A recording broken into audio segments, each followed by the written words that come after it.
is Curtis Huttenhower. He is head of the computational biology and bioinformatics lab in Harvard. He's a computer scientist by training who has trained first at Carnegie Mellon and then at Princeton. And he's one of the a very well-known figure in microbiome research and developing methods, computational methods for data mining of microbial communities.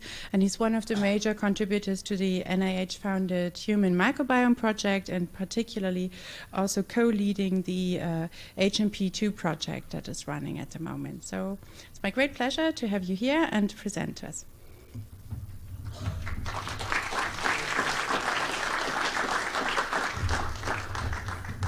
Excellent. Thanks so much, Alice, and to all of the organizers for integrating so well with ISMB this year. I think it's been really exciting over several years of ISMB now to see more microbial community studies being integrated into things like function prediction and assembly and the algorithm side. So I'm looking forward to this kind of track going ahead in the future.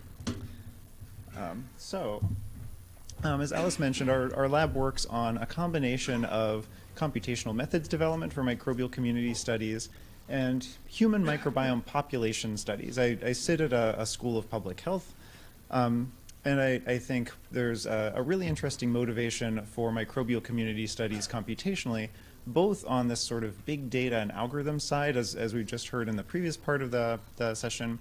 There are a lot of neat challenges in assembling metagenomes and functionally profiling metagenomes, in strain and variant calling in microbial communities. But then from the public health perspective, I think a big motivator for some of our work is completely other data challenges, like this widely used, widely cited review paper that shows the rise over the last several decades in chronic immune-associated but non-infectious, non-pathogenic disease. And this speaks really to the role of the microbiome in public health as a way to track down better diagnostics and better points of therapeutic intervention for this type of chronic immune disease. As sort of an aside towards the beginning of the talk here, for anyone in the audience interested in large-scale human microbiome population studies, we just recently started an initiative at the School of Public Health currently called BioMass, which stands for Biobank for Microbiome Research in Massachusetts. It's currently funded by the state, but we expect it to scale up even larger as a platform for collecting collecting and analyzing large population scale microbiome studies. So this includes a whole lot of fancy robots, large automated freezers, and sample handlers for collecting stool and oral microbiome samples from up to hundreds of thousands of individuals in a format that is shipping compatible. These are little kits that you can take home, drop in the mail to return easily to the center, but then also compatible with a fairly wide range of different multi-omic molecular data types, which is some of what I'll talk about during the bulk of the presentation today. We're currently starting in an initial collection in the nurses' health cohort, targeting about 20 to 25,000 individuals, but the platform can support much larger collections, and we're working to make the protocols, the kit composition, and the data generation protocols publicly available during the startup period here. And this is along with Wendy Garrett, Andy Chan, and Eric Rim in immunology, gastroenterology, and epidemiology. So it's a really neat team to be working with on the project. So in the hopefully near future, we'll have very large-scale multi-omic microbial community data available from this population. Since we don't quite have that done yet, give us a few years. What I'll talk about today is some work we've done on similar types of methods development and population analyses in the context of the Human Microbiome Project, and specifically the HMP2. So the Human Microbiome Project has run for a surprisingly long time now. We're going on about 10 years. And you can think of it in two main phases. The first, which I'll call the HMP1, having run through 2012 when several of the current large HMP publications were released. What we've been working on more recently was a follow-up to this healthy or baseline microbial human microbial population study, where the HMP2 had a mandate of understanding host microbiome interactions in a more functional and dynamic way, and specifically in the context of disease. So we've been working on understanding the gut microbiome in inflammatory bowel disease. The other two HMP2 projects are each disease focused in a different area on pregnancy and preterm birth at Virginia Commonwealth University, and type 2 diabetes and obesity at Stanford and Jackson Labs. So all of these have a similar mandate for understanding multi-omic molecular profiles of both the microbiome and its interactions with a human host during disease. So in order to capture this type of multi-omic data in the context of the gut microbiome and inflammatory bowel disease, we followed just over 100 individuals for 1 year each, capturing a range of inflammatory bowel disease phenotypes. About half of the population were Crohn's disease patients, which is one of the major subsets of IBD. About a quarter were ulcerative colitis patients, the other major subset, and about a quarter were non-IBD controls. These were split between pediatric and adult patients, also split between recent onset and established disease patients. And the main sample type that they provided was a biweekly stool sample over this 1 year period for each individual. And this was actually collected using the predecessor of our current kit mailing protocol that I mentioned earlier. We also have colon biopsy samples at enrollment at a baseline time point, and blood draws kind of sort of quarterly over time for each individual. And we were able to hit these with a huge range of different molecular profiling technologies, mostly targeted at the microbiome from stool, where we have a couple of different types of sequencing: metagenomics, metatranscriptomics, viral sequencing, in addition to other small molecule profiles such as metabolomics and proteomics. Then from the biopsy tissue samples and blood draws, we have mostly human host-targeted information, such as whole exome sequencing, transcriptomics, so that we can see human gene expression right alongside microbial communities in the colon, serological profiles from the blood draws, and epigenetic sequencing, bisulfite sequencing from both tissue types. So when you put all of this together, we have both good longitudinal profiles of changes in the microbiome during disease. This gives you an overview of what the time courses for the population looks like, where for each of the major subsets of phenotypes, Crohn's disease, ulcerative colitis, and our controls, we have subpopulations that are densely sampled every couple weeks for the full year, and subpopulations where we more or less ran out of money and we generated data just for a couple of anchor time points, about 6 to 8 anchor time points per individual. But we also targeted the same samples for as many different data types as possible. So if you look at this kind of complicated Venn diagram here, the way you can read this is that for our 1,600 or so stool samples that were metagenomically sequenced, about half of them, 800 or so, overlapped with our metatranscriptome sequenced samples. About 400 overlapped with our metaproteomic samples. About 500 overlapped with our metabolomes, and so on, until we had between 200 and 300 samples for which we had all 6 of the main stool targeted data types for the same samples. So we have a chance to integrate different types of molecular data measuring the microbiome and its host interactions over time. All of these data that we're allowed to have been made publicly available through the project's web portal, the IBD Multi-omics Database, or IBD-MDB. So here you can find things like our protocols, our documentation. If you want to build these kits, we have part numbers and whatnot available. In addition to both the raw and processed data for as many of these data types as we're allowed to make available. This includes essentially all of the metadata. Our IRB allowed us to release those. The only thing that we do run through dbGaP controlled access is anything with human DNA in it. So the exomes, any of the human DNA from metagenomes, for example. So everything else, both in raw sequence form and in processed profiles and some assemblies, are actually available on the web portal and through the HMP2's main data coordinating center run out of the University of Maryland. So with all of these different molecular profiling data sets available, it's relatively straightforward to go into any one data type and assess statistically which features of the microbiome segregate with disease phenotype. So we can do this for bugs, we can do this for gene families, and here's an example of identifying individual small molecule metabolites from metabolomic profiling that are either enriched or depleted in the gut during IBD, Crohn's disease on the left and ulcerative colitis on the right. And so we've collapsed individual significantly enriched or depleted metabolites into classes here. So for example, the class of sphingolipid metabolites tends to be more abundant in both of these IBD subsets. The class of lactones tends to be depleted, typically more so in Crohn's disease. It tends to be a slightly more extreme phenotype.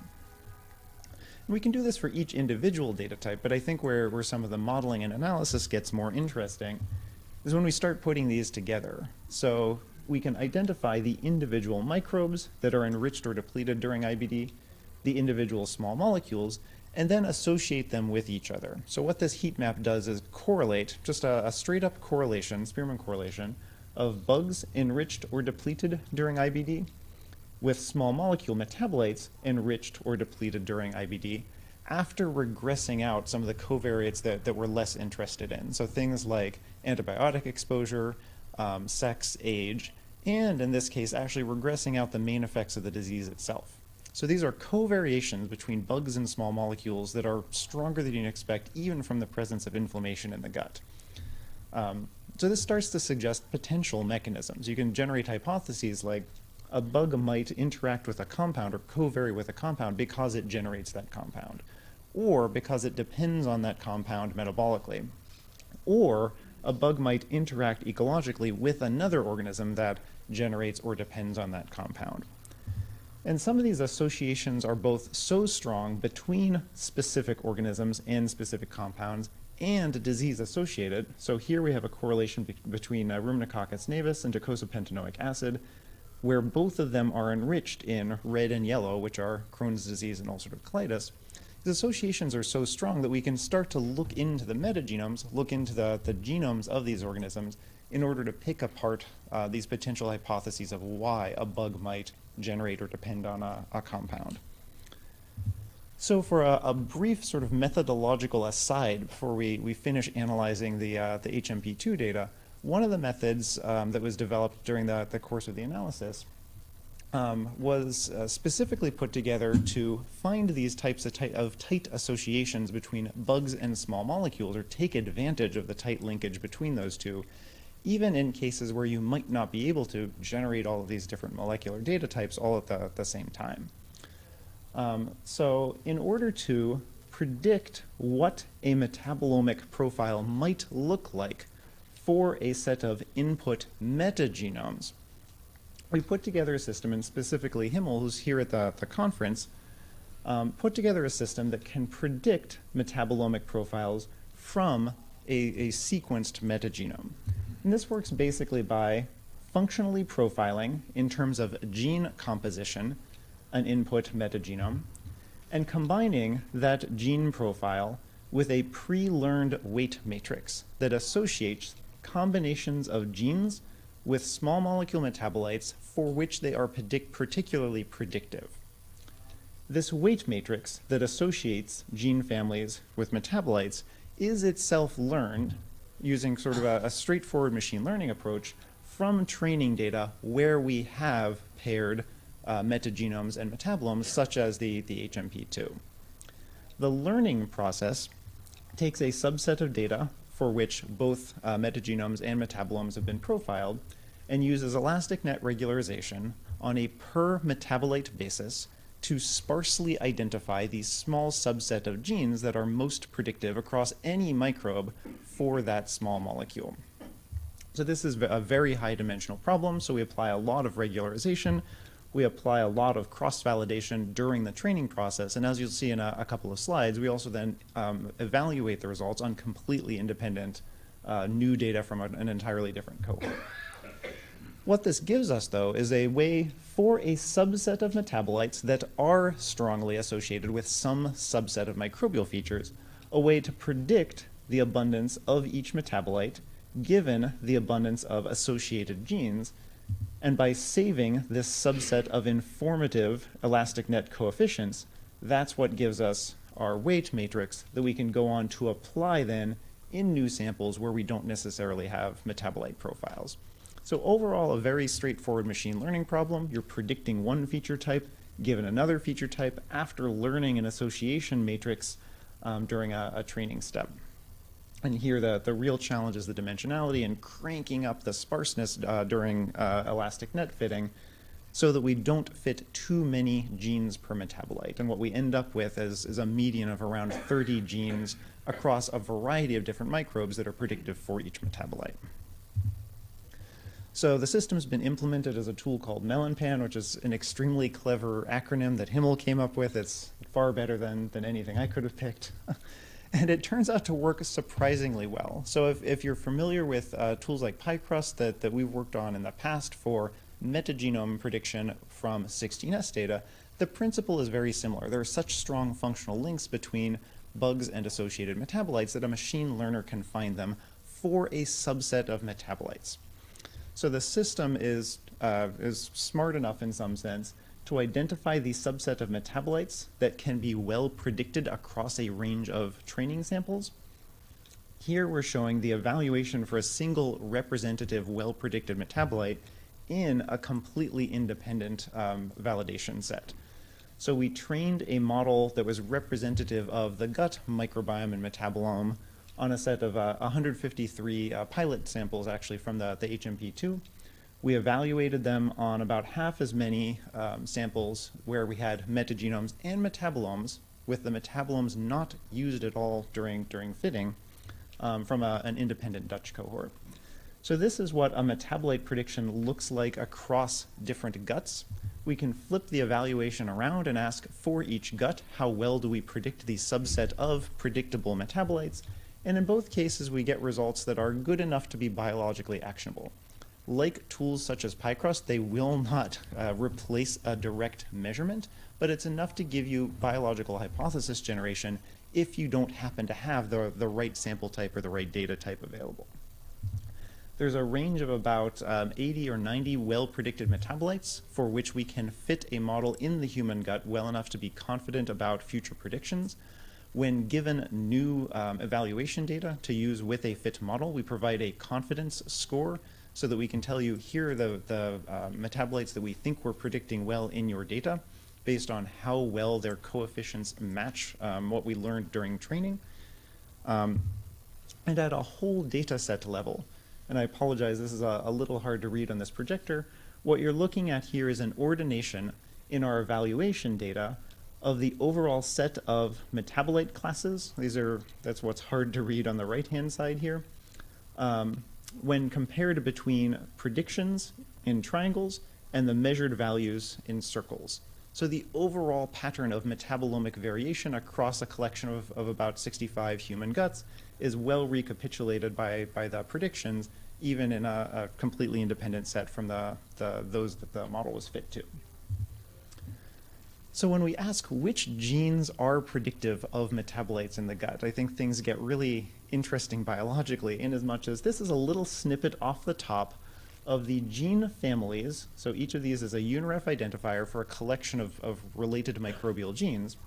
This is a snippet off the top of the gene families that were used most often by the elastic net to predict some metabolite.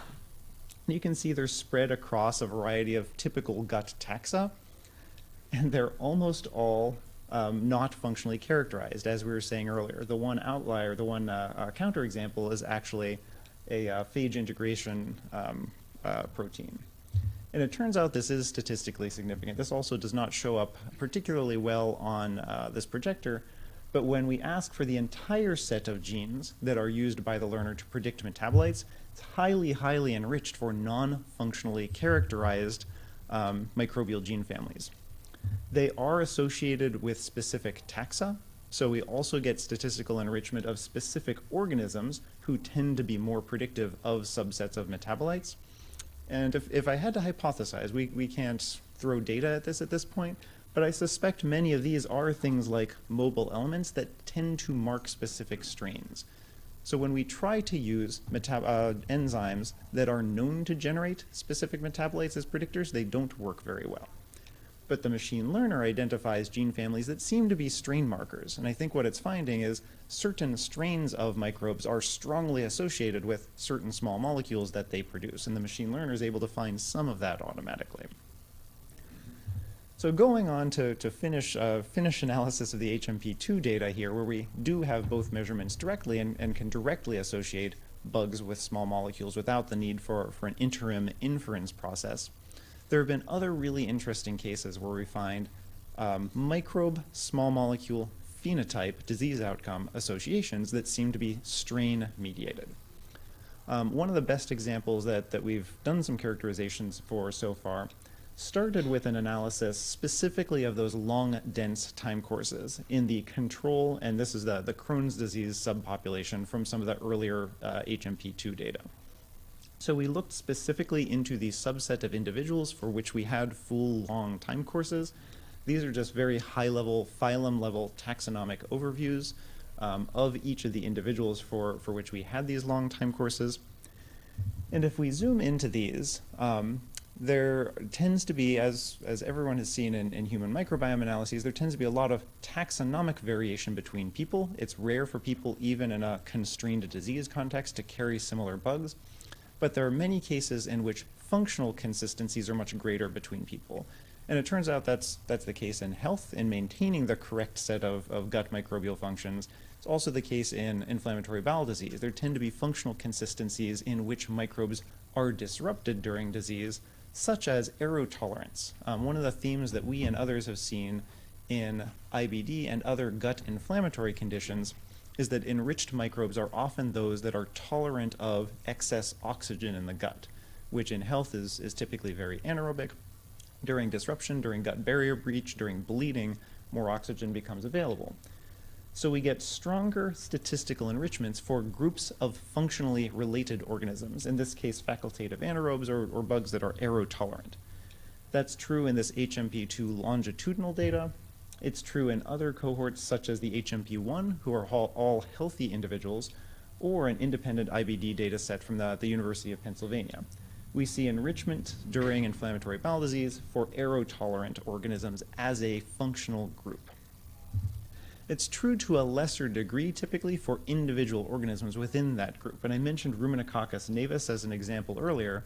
If we zoom in on that one species of bug, we get a significant enrichment during IBD, but it's spotty. It varies more between individuals. Many individuals just don't carry this organism, and there are few control individuals who do.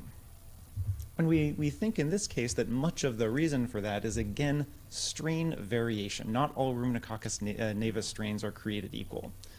So what you're looking at here on each column is a metagenome for an individual who carried significant Ruminococcus navis load. On the y-axis is an unrolling of genes across the Ruminococcus navis genome, analyzed using reference markers. And we've highlighted about 200 or so genes that only occur in the strains that are Crohn's disease associated and never in the control individuals. So each row is a gene. It's marked present when it occurs in this strain of Ruminococcus navis. And you can see that there's a small subset of these related to gene blocks where we have some functional characterization. If you squint real hard, a couple of these have to do with aerotolerance, which we'd expect from the earlier analysis. Some of them have to do with iron acquisition, another limiting nutrient in the gut. Some of them have to do with adherence or invasion at the surface of the gut. But almost none of the rows, many of the rows, have no function characterization. And we see this over and over again in microbial community strain analysis. It's true in an analysis of infant gut metagenome development, where in a similar view, we can find groups of related strains of bifidobacterium in this case that are uniquely associated with samples drawn during breastfeeding. So these are strains that carry genes that associate specifically with this environmental factor, very much like inflammation in the previous example. We see the same thing for infant acquisition of Bacteroides strains in this case, based on their carriage or loss of specific genes in specific strains for starch utilization. Some of the earliest strain analyses that Nicholas Sagata's lab did during development of some of these strain finding tools found the same kind of behavior in Escherichia E. coli strains that were specifically associated with the German E. coli outbreak a few years ago. You can identify the subset of genes carried by strains that are toxic in this case. And other studies, other groups have found the same thing. Peter Turnbaugh's done great work on identifying just the strains of Agarthala lenta that carry just specific gene families responsible for digoxin metabolism, a cardiac drug that's degraded by the gut microbiome. So all of these strain function association examples in these cases are drawn from the human gut, one of the best studied environments. And we can find example after example where genes associate with strains that are unique to a particular phenotype of interest and yet functionally uncharacterized. When we simply aggregate the subset of gene families that we see across a collection of about 200 healthy gut metagenomes, on average, about a quarter of them tend to have good functional annotations. About a quarter have essentially no functional annotation. They're novel or hypothetical sequences. And the remaining half have some kind of electronically assigned or transferred by homology function. The situation gets even more challenging when we're out in other human microbiome body areas that aren't the gut. The skin, for example, and from the front of the nostrils in this case is much less studied, has fewer reference genomes and biochemistry available. And if you work on environmental microbial communities, as I know some of the audience does, the situation is really challenging. This is why we can get away without assembling a lot of the environmental samples you really need to assemble to see what's in your microbial community. But all of this speaks to the degree to which interesting environmental or health-relevant phenotypes are associated with specific strains in microbial communities that carry genes that are probably doing something that causes or associates with that outcome, but we don't necessarily know the underlying biochemistry at all yet. So anyone coming from the function prediction meeting over the last couple of days, I've been very interested in watching some of the latest developments there and starting to apply that kind of technology in microbial communities. So in the last few minutes, I'll whiz through a couple of other examples from analysis of the HMP2 data. I haven't mentioned a lot of the host or health outcomes yet. And we compared specifically microbial associations with disease severity in terms of dysbiosis scores, so the distance that a gut microbiome was from our control or baseline score, as compared to other measures of disease activity. Something like a patient-reported index. So the HBI and SCCAI are patient-reported indices of disease severity. Calprotectin is a human protein marker that's measured from stool as a level of gut inflammation. And if you squint at these small plots up here, basically the three different measures, patient-reported disease activity, human protein markers of disease activity, and microbial markers of disease activity, didn't agree with each other so well. There's not a lot of correlation between any of these three. And it turns out that in our biased opinion, at least, I'll skip the dynamics there for a second. In our biased opinion, the microbial dysbiosis score was actually a better predictor of disease activity, had better associations with it, and better associations with other molecular activities that occurred specifically during episodes of gut inflammation. So we can again ask not which individual features are associated with disease phenotype, but in this case, which individual features are associated with disease activity, periods of inflammation in the gut. That gives us a whole range of individual microbes that are statistically enriched or depleted just during active disease as opposed to cross-sectionally during all disease. But then again, the same was true for many other individual feature types. For microbial transcription, so metatranscriptomes, the actual RNA activation of microbial genes during gut inflammation, or small molecule profiles. The bile acids are a large class of microbially processed small molecules in the gut that subsets of which are enriched or depleted both generally during disease and more strongly specifically during periods of active disease. And one of the examples I thought was most supportive of this was that we can actually find associations between circulating markers, blood serology of active disease, associations between serological markers and gut microbial indicators of active disease. So if you look just at this one small plot in the lower left here, the ANCA antibody is known to be associated with ulcerative colitis individuals, enriched during ulcerative colitis. But what we actually see is a stronger enrichment in ANCA levels during periods of active disease as defined by gut microbial dysbiosis. So you can see a circulating blood marker that's associating with changes in the gut microbiome that are associating with a health outcome in this particular case. And the same is true to a lesser degree with the ASCA antibody for Crohn's disease as well. So I think in the interest of time, I'll skip some of the examples from host transcriptional activity. So we can also, of course, identify individually differentially expressed genes from the human genome that associate with disease outcome, Crohn's disease or ulcerative colitis. These tend to be responsive to different factors than the microbiome.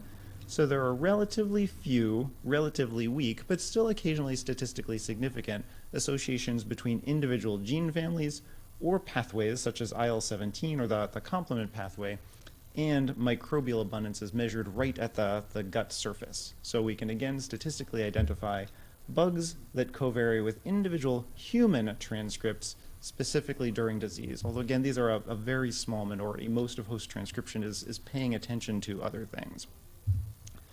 Where I want to make sure to get to before we run out of time, though, is some of these really interesting individual examples that you can see when you zoom way in and look at almost the raw multi-omic data in this case. So this very dense, very colorful slide is summarizing most of the different data types from one individual. So these are, this is one Crohn's disease patient in which we've shown most of the microbiome data on the right, mostly host-associated information on the left.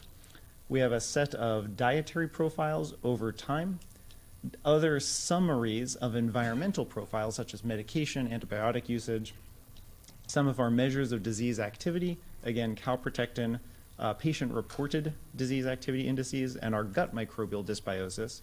Then on the right, we have a whole bunch of different profiles from different microbial molecular data, taxonomic profiles from metagenomes, taxonomic profiles of transcription, who's turning on their RNA at each time point, summaries of functional properties such as error tolerance, virome sequencing, and then individual features, microbial genes that are transcribed, or small molecule metabolite levels over time. So in this one individual, when we really just look directly with our eyeballs at the data rather than running a statistical test on at this point, once you have the informatics to process each data type, to do quality control, to align them to each other over time and using common features such as gene identifiers or chemical identifiers or microbial identifiers that can be shared between different data sets, you can see examples like this individual who I call out due to this burst of green right here. And I don't expect anyone to be able to see it on this projector, but if you look in the legend over here and you squint real hard, you can find this green actually corresponds to E. coli, which is one of the more inflammation-associated organisms in inflammatory bowel disease. You can see at the same time point, there's a spike in the individual's overall dysbiosis index. If you look up here, there's nothing really changing in their diet, but there's a change in their medication. This row summarizes all of our IBD-specific medications, so they've changed their medication at this time point. They've also received some antibiotics. We don't know if the antibiotics caused the microbial overgrowth or a response to this, but it sticks around for several months. So this E. coli bloom fades out over the course of a few months. Each of these time points is again about 2 weeks. And by the time the patient recovers, their dysbiosis, disease activity goes down, they go off their meds again. They've essentially entered a new gut microbiome state at this point. The prevalent organisms are different than those at the initial time point. And you can see all of these examples reflected in different multi-omic measurements, functionality, surprisingly variable viral profile, surprisingly variable transcriptional profile. You can see this change reflected in several different ways throughout the gut microbiome. Some other examples like this occur even in health, though. So this is a control individual who, without any overt change in diet, without any overt medical exposures, goes through roughly monthly, 1 or 2 month cycles of this brick red organism, which in this case, again, if you look real hard, is Prevotella copri. So this organism is blooming and receding and blooming and receding.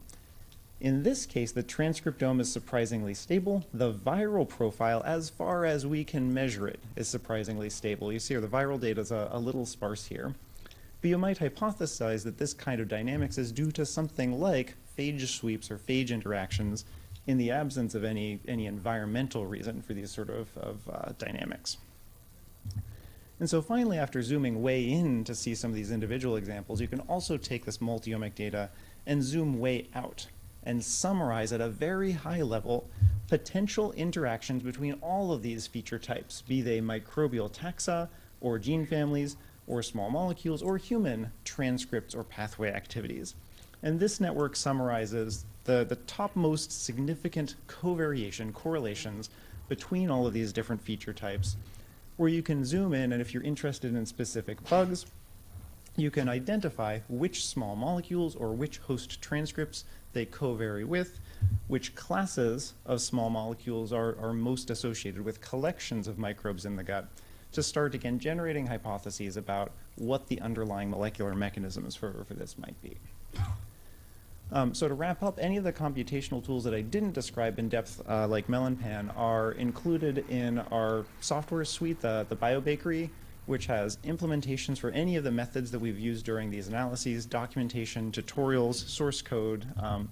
And the three main tools that were used under the hood today were either Melonpan that I described explicitly, two different strain tracking methodologies, PanFlan and StrainFlan, that were developed by Nicolas Agata, and Human, which is our functional profiling system that summarizes gene families, pathways, their association with taxa, and can also be linked to specific strains. Any of the faces that you saw on the slides are the lab members that actually did the work for this collection of projects. 5 of them are here at the meeting. You'll hear from some of them during the session. They all have posters summarizing this as well. Himmel worked on Melonpan, and we'll speak about some of his other work a little later. Sion, Jason, Tiffany, and Ali are here in the audience. I hope they're in the audience. And I want to thank our collaborators, Ramnik Xavier, with whom we work on a bunch of different IBD projects, including the HMP2. Nicolas Agata, who was a postdoc, has now been running his own very successful lab in Italy. And Wendy Garrett, who's an immunologist and oncologist at the School of Public Health. And then Owen and Anoop, who have for many years now run the Human Microbiome Project Data Coordinating Center. Thanks again, everyone.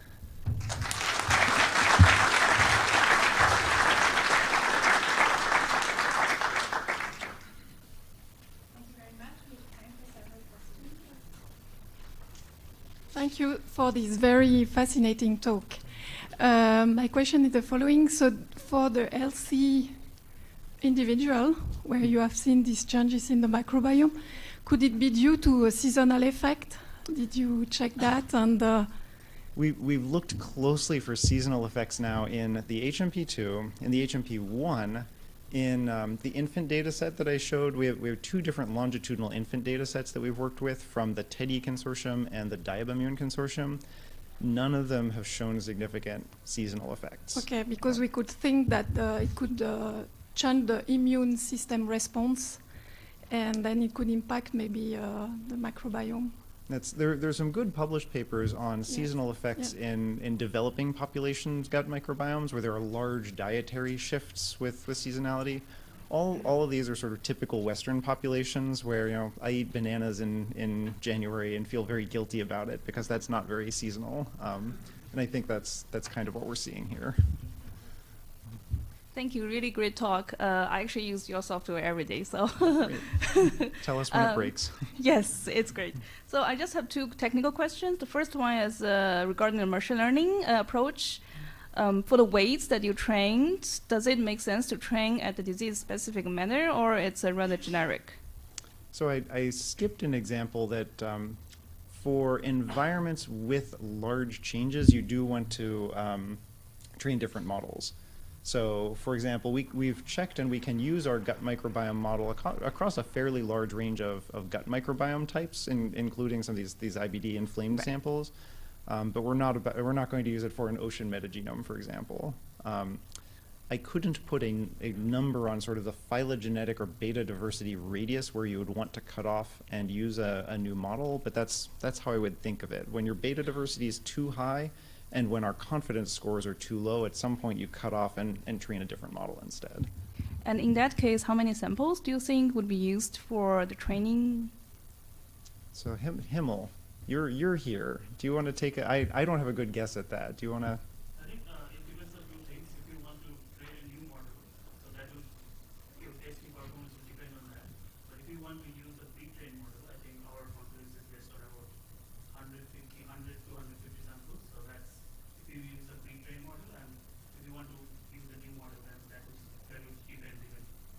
And for the pre-trained model, for the 200 samples, do you expect it to be like from the same condition, or? Yes.